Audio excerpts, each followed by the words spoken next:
యావత్ ఆంధ్ర రాష్ట్రంలో సామాజిక మాధ్యమాల్లో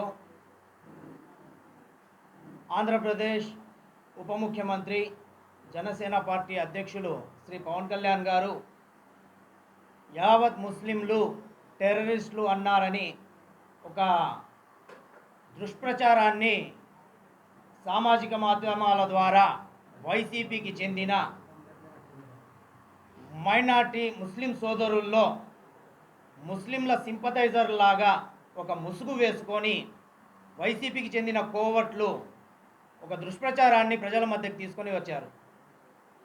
ఆ దుష్ప్రచారము పవన్ కళ్యాణ్ గారు జాతీయ మీడియాతో మాట్లాడుతున్న సందర్భంలో వారు పెహల్గాంలో జరిగిన ఏ ఉగ్రవాది దాడి అయితే ఉందో ఆ దాడికి సంబంధించి మీడియా వారు అడిగిన సందర్భంలో వారు ఒక మాట అన్నారు. మనము యావత్ ముస్లింలను ఇస్లాంని బ్లేమ్ చేయకూడదు, దాన్ని బ్లేమ్ చేయడాన్ని నేను తప్పుపడతాను, అలా చేయడం కరెక్ట్ కాదని చెప్తూ ఎవరైతే ఈ దుశ్చర్యకు పాల్పడ్డారో వారు ముస్లింలు అన్నారు. 100% ముస్లిమ్స్ అన్నారు. ఆ యొక్క వీడియో ఏదైతే ఉందో ఆ వీడియోలో ఒక బీజిఎం బ్యాక్గ్రౌండ్ మ్యూజిక్ పెట్టేసి ఇంగ్లీష్లో మాట్లాడిన పదాలను కింద తెలుగులో 100% ముస్లిమ్స్ టెర్రరిస్టులు అన్న ఒక ట్యాగ్ లైన్ పెట్టేసి ఒక సామాజిక మాధ్యమాల్లో వదిలేసి ప్రజల్లో అపోహలను సృష్టించారు. వారన్న మాటలను వక్రీకరించి ఈరోజు ముస్లిం సమాజాన్ని పవన్ కళ్యాణ్ గారికి దూరం చేయాలనే కంకణం కట్టుకున్న ఈ వైసీపీ పార్టీ వారికి సంబంధించిన నేతలు ఎవరైతే మైనార్టీ ముస్లిం నేతలు ఉన్నారో వాళ్ళు సఫలీకృతం కావడానికి శత విధాల ప్రయత్నాలు చేస్తున్నారు. వారికి ఈరోజు కర్నూలు గడ్డ మీద నేను స్పష్టంగా హెచ్చరిస్తున్నాను. మీ యొక్క ఈ పోకడలను కవచంలాగా జనసేన పార్టీలో ఉన్న ఈ మైనార్టీ ముస్లిం సోదరులు ఎవరైతే మేమున్నామో ఒక కవచంలాగా ఏర్పడి యావత్ ముస్లిం సమాజానికి పవన్ కళ్యాణ్ గారి యొక్క భావజాలం ఏంటో వారి ఆలోచన విధానం ఏంటో తెలియజేసి మీ యొక్క పోకడలను అడ్డుకుంటామని ఈ సందర్భంగా తెలియజేస్తున్నాను. మీ అందరికీ ఒకటే చెప్తున్నాను, ఇదే పవన్ కళ్యాణ్ గారు ఇదే కర్నూలు గడ్డ మీద కొండారెడ్డి బూర్చు సాక్షిగా ముస్లింల యొక్క జాతీయ భావజాలాన్ని వారి యొక్క అంకిత భావాన్ని కొనియాడారు. ఆ రోజు ఎక్కడ వెళ్ళారు? నిన్న ఇదే ఆవాజ్ కమిటీ మాట్లాడుతున్నారు కదా, తప్పుడు ప్రచారాన్ని నిజం చేయడానికి ప్రయత్నిస్తున్నారు కదా. మరి ఆ రోజు ముస్లింల యొక్క జాతీయ తత్వాన్ని వారు ఏ విధంగా ఈ దేశం కోసం పాటుపడతారు, ఈ దేశం కోసం ఏ విధంగా చచ్చిపోతారు, ఈ దేశం కోసం వారి యొక్క దేశభక్తి ఎలాంటిది అనేది కొండారెడ్డి బూర్చు సాక్షిగా మరి పవన్ కళ్యాణ్ గారు 2019లో ఇదే కర్నూలు గడ్డ మీద మాట్లాడారు. ఆ రోజు ఎక్కడికి వెళ్ళారు?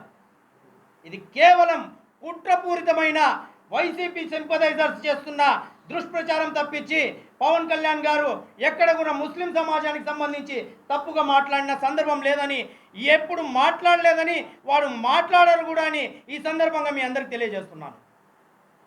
ఎందుకయ్యా? ఎందుకు మీరు ఏం చేయాలనుకుంటున్నారు? ఇది మీ డిఎన్ఏలో ఉన్న దౌర్భాగ్యమైన దరిద్రమైన స్వభావం. కాంగ్రెస్ పార్టీలో ఉన్న ఇది దౌర్భాగ్యమైన డిఎన్ఏ స్వభావం. ఈరోజు వైసీపీ అదే డిఎన్ఏకి చెందిన పార్టీ కాబట్టి గతంలో కూడా ఉమ్మడి రాష్ట్రం ఉన్నప్పుడు జగన్మోహన్ రెడ్డికి అదే కాంగ్రెస్ పార్టీ ముఖ్యమంత్రి చేయలేదని మత కలహాలు సృష్టించడానికి ప్రయత్నించిన పరిస్థితి వాస్తవం కాదా అని ఒకసారి ఇంటెలిజెన్సీ వర్గాల ద్వారా మీరు తెలుసుకోవాలి.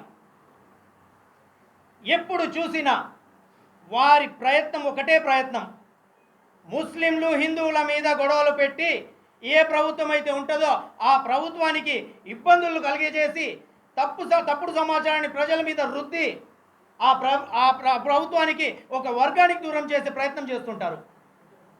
నేను నిష్పక్షపాతంగా చెప్తున్నాను, పవన్ కళ్యాణ్ గారు ముస్లింల పక్షపాతి, హిందువుల పక్షపాతి, క్రైస్తవుల పక్షపాతి, ఈ దేశంలో ఉన్న ప్రతి ఒక్క పౌరుడి పక్షపాతి అని ఈ సందర్భంగా మీ అందరికీ తెలియజేస్తున్నాను.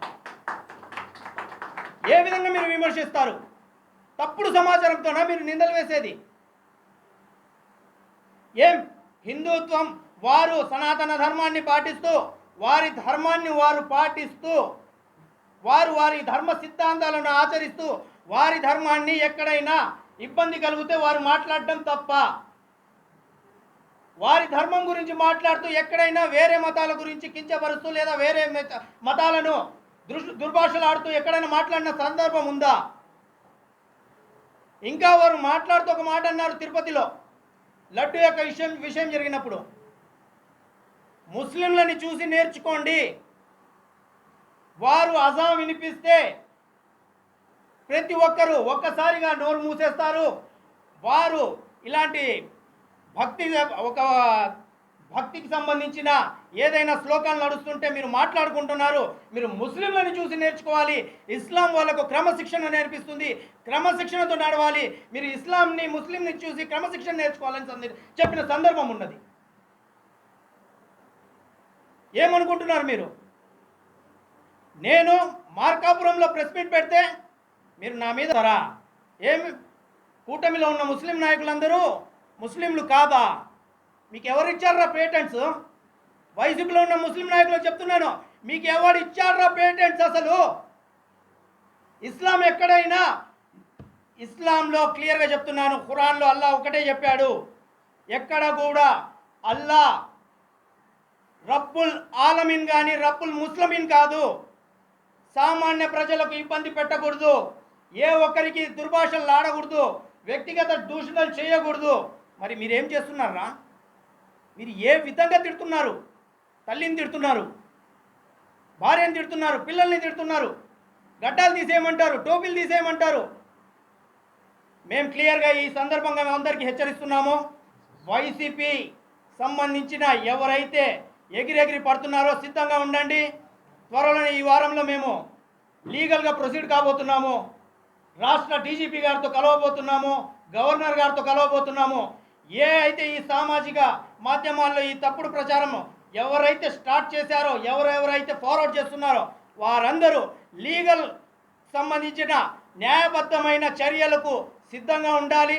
వారు ఎంతటి పెద్ద ఏ స్థాయి వ్యక్తి అయినా కానీ వారిని మేము ఢీ కొంటామని ఈ సందర్భంగా కర్నూలు గడ్డ నుంచి జనసేన పార్టీ ప్రకాశం జిల్లా ప్రధాన కార్యదర్శిగా ఛాలెంజ్ విసురుతూ మీరందరూ ఒకటే గుర్తుపెట్టుకోండి. నేను ఇక్కడ లాస్ట్ మాటగా ముగిస్తాను. ముస్లిం సమాజాన్ని నేను పేరున వేడుకుంటున్నాను, దయచేసి తప్పును నమ్మొద్దు. మన ఇస్లాం మనకు ఏం నేర్పిస్తుంది?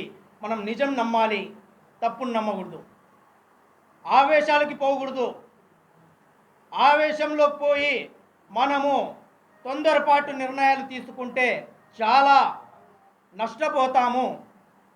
ఇక్కడ ఈ భారతదేశంలో హిందువులు, ముస్లింలు, క్రైస్తవులు ఇంకా ఇతర ఎన్ని మతాలు ఉన్నా కానీ అందరం కలిసిమెలిసి ఉండాలి, సోదరభావంతో ఉండాలి.